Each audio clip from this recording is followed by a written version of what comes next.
Hey everybody, I hope and pray that you're doing well today as we come to our word from the word. And today that word is heap. Heap, as in a heaping pile of rocks. And you'll see from the passage today as you'll see what Hosea mentions in or what God mentions from Hosea chapter 12. Going to look at verses 9 through 11 today, but I couldn't help as I was reading through and even thinking about back if you were able to join us yesterday for our worship service. I preached from Joshua chapter 3 and talking about when the Israelites were first entering the promised land and as they crossed the river Jordan. Something happens there in Joshua chapter 4 as they set up memorial stones that they got from the river so they could set these stones up. And so that would be a constant reminder of what had happened, what had taken place.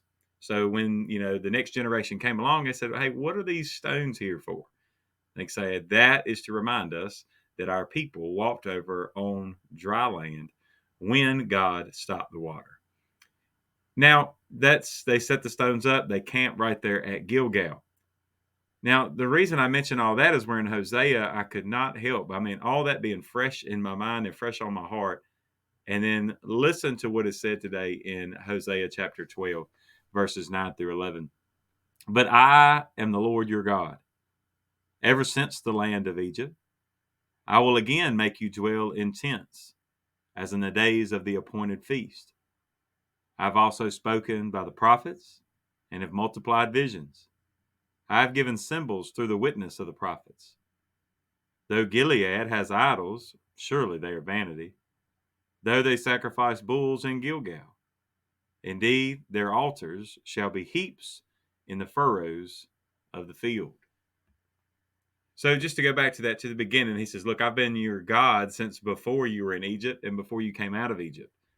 I've sent prophets, I've sent messengers, I've sent my word, I've sent visions, I have done everything that you could ever imagine. I've done it for you, and yet now you find out that look, it doesn't matter that he mentions Gilead and Gilgal, and he says, you know what? It doesn't matter what side of the Jordan River you're on. Doesn't matter whether you've been exiled or you're in the promised land. Y'all have been disobedient.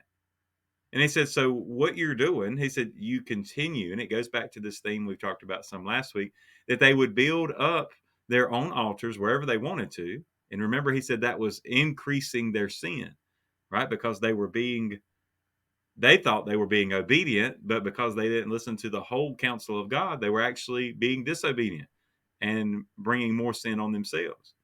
So he says, now look, all those altars that you're building, now they're just going to be as heaps of stones right there, as they would plow the land, right? It's a very stony, rocky place.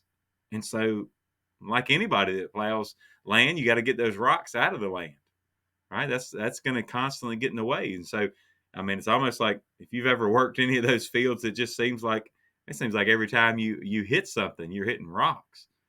So you can imagine just going through, man, you just throw the rocks off to the side. Well, eventually, the more you work the land, the bigger that pile of rocks would be.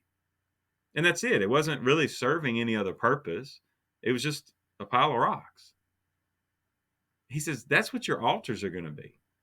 Just a pile, or as our word today, a heap, just a heap of rocks.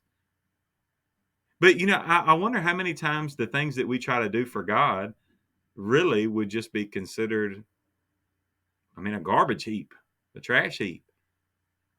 Now we know that there's nothing that we can offer in and of ourselves. Our righteousness is as filthy rags. But we should be able to think about being completely obedient to him so that the things that we are doing will be a sweet smelling, that's the word I was looking for, a sweet smelling sacrifice to him. But I mentioned all that earlier about Joshua, and they set these stones up, memorial stones at Gilgal. And now he's saying, you've forgotten what those rocks stood for then, and now you're using rocks for another purpose.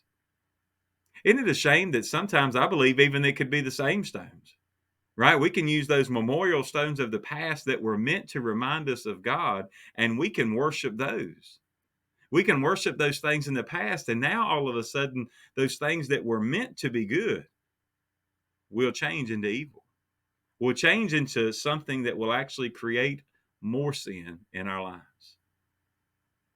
You know, a lot of times we do in most churches that has any length of time they've been together, you know, you can look back to the quote unquote good old days. And the days that God used to do this and God used to do this, and man, it was great. Well, that's good if we're giving testimony of what God did accomplish.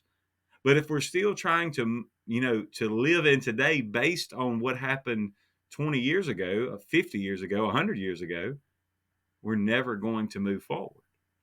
And then in our obedience in the here and now, we're not building up an altar to worship the Lord on. We're building up a pile of rocks. Today, with the things that you're doing for the Lord, do you believe that He would consider them to be sweet smelling sacrifices to Him? Or do you believe that He would be telling you today, I look, I see what you're doing, but all you're doing is making a heap of rocks? God bless you, and I hope you have a great day.